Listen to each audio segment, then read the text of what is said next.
à mon aide. Seigneur, viens vite à mon secours. Gloire au Père, au Fils, au Saint-Esprit, maintenant et toujours. Dans les siècles des siècles, Amen. Alléluia. Roi du ciel, consolateur, Esprit de vérité, toi qui es partout présent, toi qui emplis tout, trésor de grâce et donateur de vie, viens et demeure en nous. Purifie-nous de toute souillure et sauve nos âmes. Toi qui es bonté. Roi du ciel consolateur, Esprit de vérité, toi qui es partout présent, toi qui emplis tout, trésor de grâce et donateur de vie, viens et demeure en nous. Purifie-nous de toute souillure et sauve nos âmes. Toi qui es bonté. Malgré les scellés posés sur le tombeau, Et les soldats gardant ton corps immaculé, tu es ressuscité le troisième jour, donnant la vie au monde, Dieu sauveur. Et du haut des cieux, les anges te chantèrent comme à la source de la vie. Gloire à ta résurrection, ô Christ. Gloire à ta royauté. Gloire à ton œuvre de salut, Seigneur, ami des hommes. Malgré les scellés posés sur le tombeau et les soldats gardant ton corps immaculé, tu es ressuscité le troisième jour, donnant la vie au monde, Dieu sauveur. Et du haut des cieux, les anges te chantèrent comme à la source de la vie. Gloire à ta résurrection, ô Christ. Gloire à ta royauté. Gloire à ton œuvre de salut, Seigneur, ami des hommes. Malgré les scellés posés sur le tombeau et les soldats gardant ton corps immaculé, tu es ressuscité le troisième jour, donnant la vie au monde, Dieu sauveur. Et du haut des cieux, les anges te chantèrent comme à la source de la vie. Gloire à ta résurrection, ô Christ. Gloire à ta royauté. Gloire à ton œuvre de salut, Seigneur, ami des hommes. Psaume 118, strophe 2.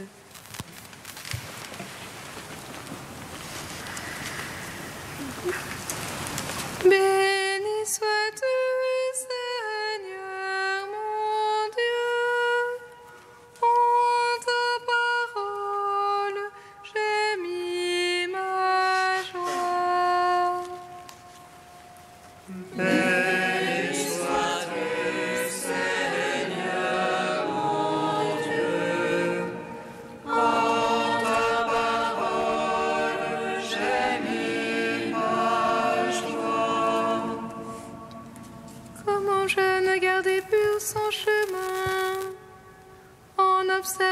ta parole.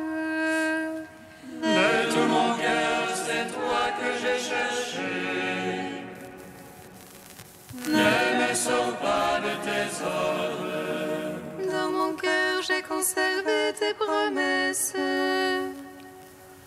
pour ne point faillir envers toi.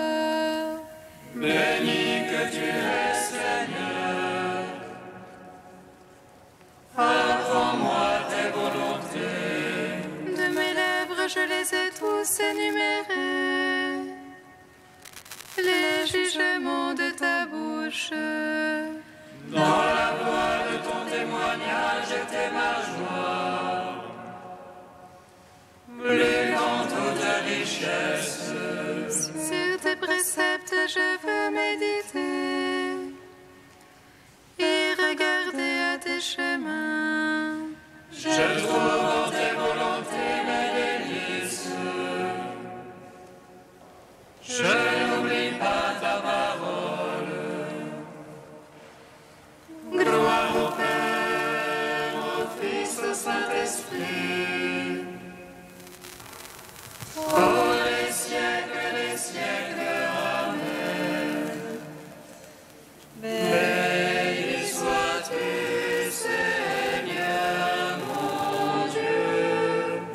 En ta parole, j'ai mis ma joie. Psaume 122. Les yeux levés vers toi, Seigneur, tes serviteurs attendent ton retour. Les yeux levés vers toi, Seigneur, tes serviteurs attendent ton retour. Vers toi j'ai les yeux levés, qui te tiens au ciel. Les voici comme les yeux d'esclaves, vers la main de leur maître. Comme les yeux d'une servante vers la main de sa maîtresse. Ainsi nos yeux vers le Seigneur notre Dieu, tant qu'il nous traîne en pitié. Pitié pour nous, Seigneur, pitié pour nous. Trop de mépris nous rassasie. Notre âme est par trop rassasiée. Des sarcasmes désatisfaits. Gloire au Père, au Fils, au Saint-Esprit. Pour les siècles des siècles. Amen. Les yeux levés vers toi, Seigneur, tes serviteurs attendent ton retour. Psaume 123. Sans le Seigneur qui était pour nous, à Israël de le dire. Sans le Seigneur qui était pour nous, quand on nous prit à la gorge. Alors il nous avalait tout vif dans le feu de la colère. Alors les eaux nous submergeaient, le torrent passait sur nous. Alors il passait sur notre âme en eau écumante. Béni soit Dieu qui n'a point fait de nous la proie de leurs dents. Notre âme comme un oiseau s'est échappée du filet de l'oiseleur. Voici le filet s'est rompu et nous avons échappé. Notre secours est dans le nom du Seigneur qui a fait terre et ciel. Gloire au Père, au Fils, au Saint-Esprit, pour les siècles des siècles. Amen. Les yeux levés vers toi, Seigneur, tes serviteurs attendent.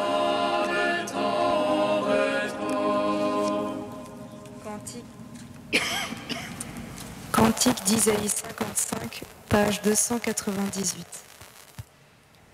Vous tous qui avez soif, venez vers l'eau, même sans argent, venez. Sans payer, achetez du blé, consommez du vin et du lait. Pourquoi dépenser votre argent pour autre chose que les humains?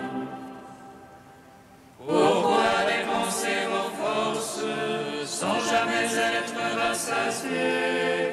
Écoutez donc, écoutez-moi, et mangez ce qui est bon.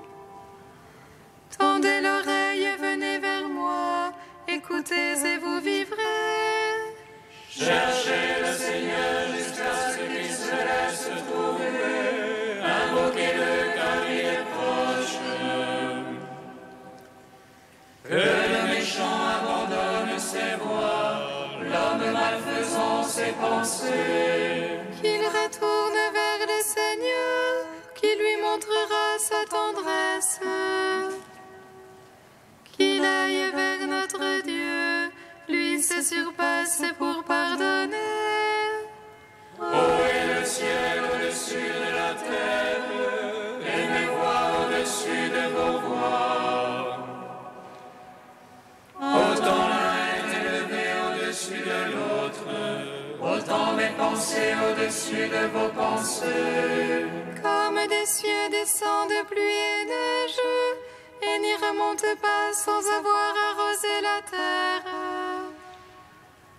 L'avoir fécondée fait germer, pour qu'elle donne la semence puis le pain.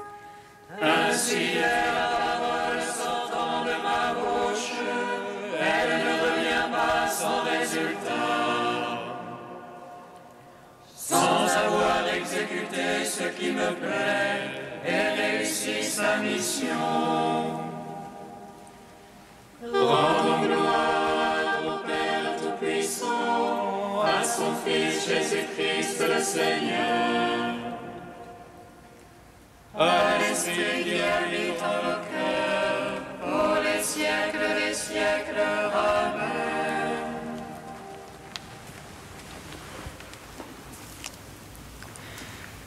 Du Père Conrad de Mester, mon âme a soif de toi.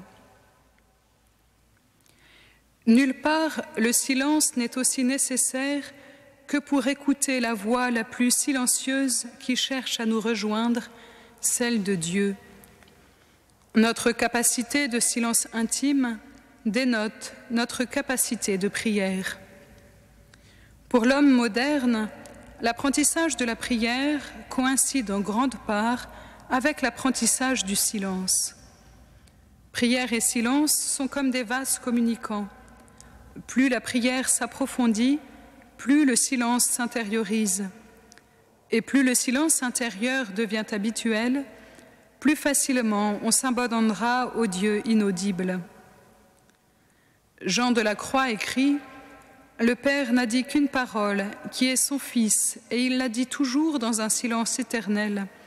Et c'est dans le silence que l'âme doit l'écouter. »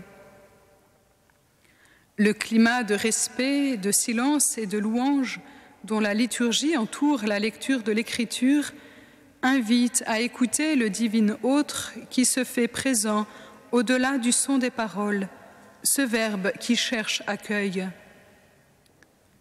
Écoutons encore Dietrich Bonhoeffer. La parole de Dieu n'atteint pas les bruyants, mais les silencieux. Nous nous taisons avant d'écouter parce que déjà nos pensées se dirigent vers le message, comme un enfant se tait au moment d'entrer dans la chambre de son père. Et nous nous tairons après avoir entendu la parole de Dieu parce qu'elle parle encore en nous où elle veut faire sa demeure.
ta parole. Seigneur, soutiens-moi et je vivrai. Par ta parole, Seigneur, soutiens-moi et je vivrai. Accomplir la justice et le droit, cela plaît au Seigneur plus que le sacrifice. Par ta parole, Seigneur, soutiens-moi et je vivrai. Lecture du livre des Proverbes. Le Seigneur dispose du cœur du roi comme on règle un canal d'irrigation. Il le dirige où il veut. Chacun trouve que sa propre conduite est droite, mais c'est le Seigneur qui pèse les cœurs. Accomplir la justice et le droit, cela plaît au Seigneur plus que le sacrifice. Regarder de haut, se rengorger, ainsi brillent les méchants, mais ce n'est que péché. Les plans de l'homme actif lui assurent du profit, mais l'homme trop pressé est toujours perdant. Une fortune acquise à force de mensonges, illusion fugitive qui conduit à la mort. Le méchant ne désire que le mal, il n'a pas pitié de son prochain. L'homme simple acquiert la sagesse quand il voit punir le moqueur, il acquiert la connaissance quand il voit instruire le sage. Le juste surveille la bande des méchants, il les condamne au malheur. Celui qui ferme ses oreilles à la clameur des pauvres criera lui-même sans obtenir de réponse. Gloire à toi, Seigneur, gloire à toi. Gloire à toi, Seigneur, gloire à toi.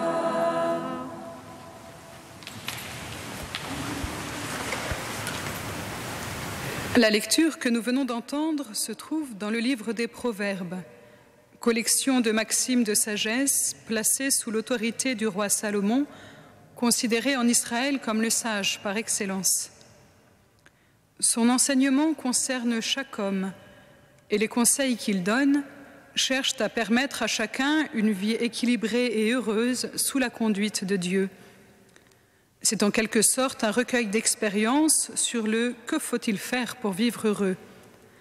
L'homme y apparaît donc comme libre et responsable de ses actes.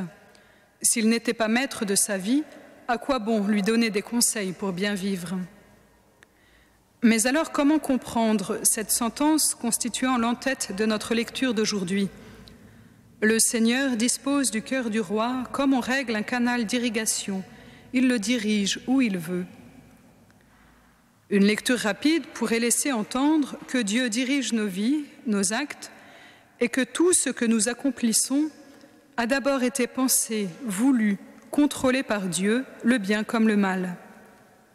Devrions-nous donc répondre devant Dieu d'actes que nous étions obligés de commettre ? Où sont passées cette liberté et cette responsabilité ? Comment résoudre cette contradiction des conseils de vie donnés par le livre des Proverbes et cette sentence qu'il contient ?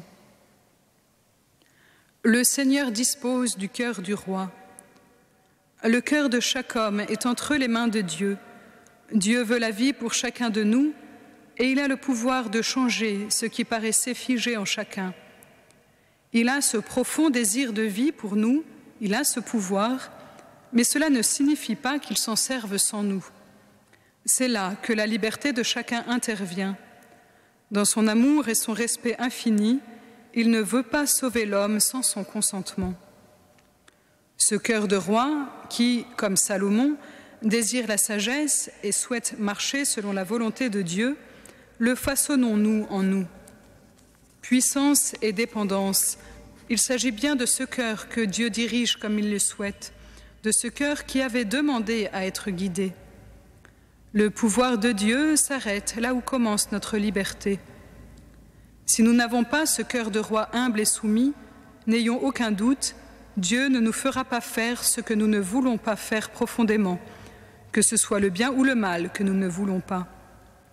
L'histoire, l'expérience humaine ne nous montre que trop bien ce que l'homme peut faire de sa puissance sans cette dépendance à Dieu.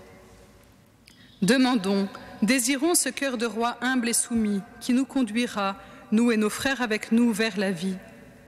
Non, l'homme n'est pas prédestiné par Dieu, il est appelé. L'image du canal d'irrigation fait, elle, allusion à la façon dont on irriguait les champs. Le laboureur utilisait des canaux pour faire arriver l'eau dans les différentes rainures du sol, qu'il ouvrait ou fermait en les bouchant avec le pied. Il ne s'agit pas d'ouvrir ou de fermer le robinet, c'est-à-dire de couper ou non l'eau. N'oublions pas que le rédacteur se situe en Terre Sainte où l'eau est rare.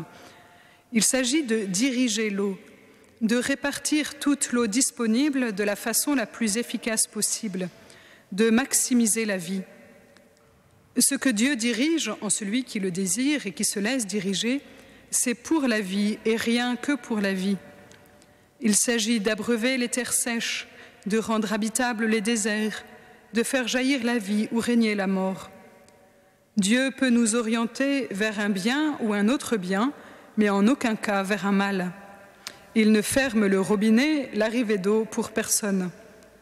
De la même manière que l'agriculteur dirige l'eau vers un champ ou vers un autre, sans en altérer ni la qualité ni la quantité, le Seigneur déverse sa vie, sa grâce en chaque homme, en guidant son eau vive là où elle fera fleurir les déserts. Avec Charles de Foucault, ermite au Sahara, redisons « Mon Père, je m'abandonne à toi, fais de moi ce qu'il te plaira. » Dans la confiance, nous le savons, ce qui plaît à Dieu de nous donner, c'est le meilleur, c'est la vie.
Seigneur, entends notre prière, écoute-nous, exauce-nous.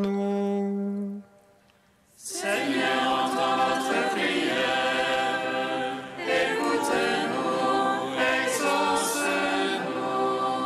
Pour les malades et pour les personnes en fin de vie, Seigneur, nous te prions.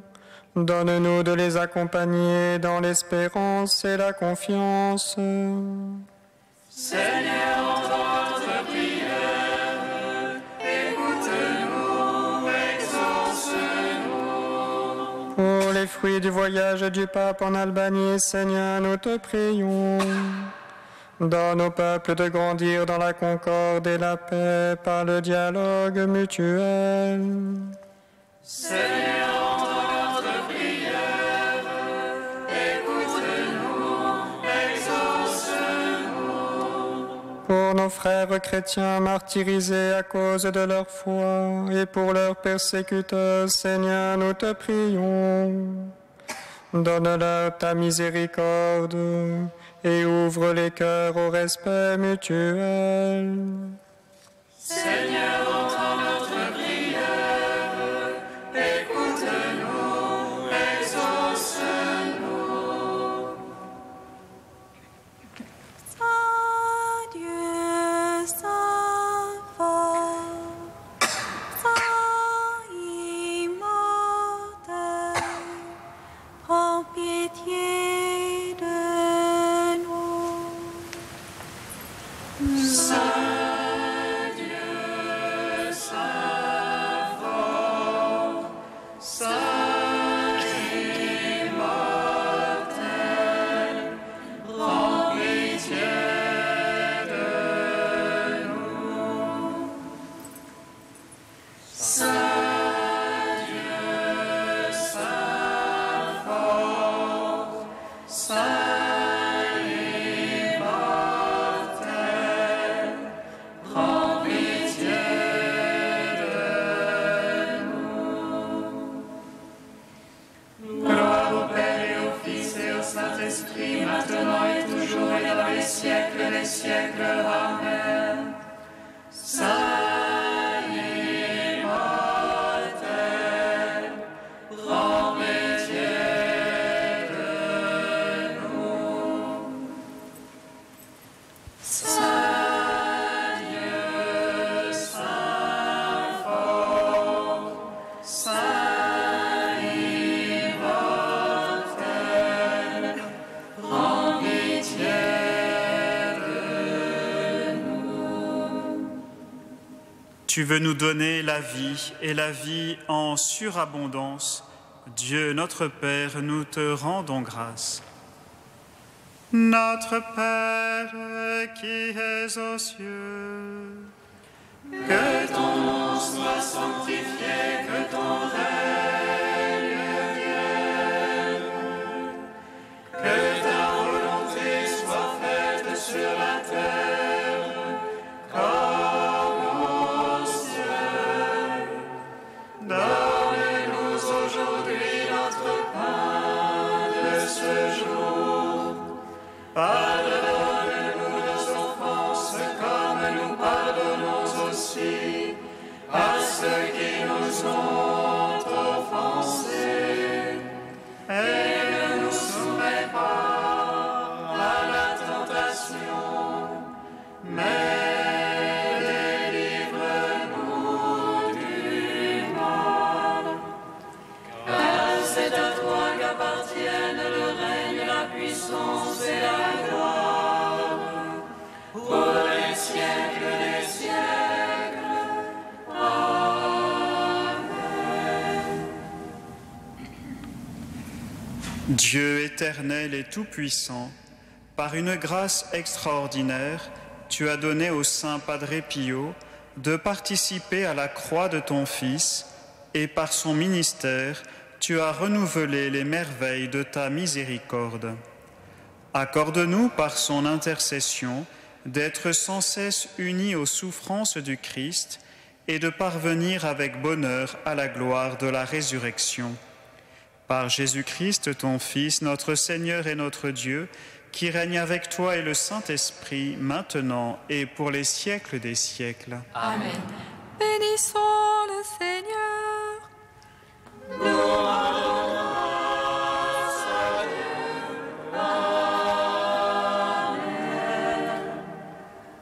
L'ange annonça à Marie qu'elle serait la mère du Sauveur.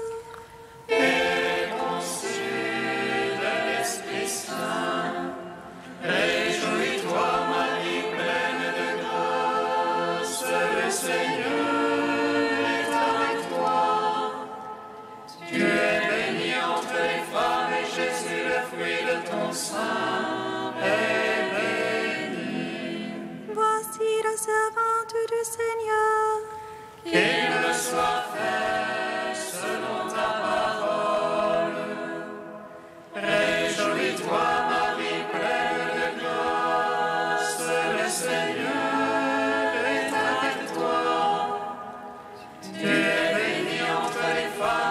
Jésus, le fruit de ton sein, est béni. Et le Verbe s'est fait chair. Et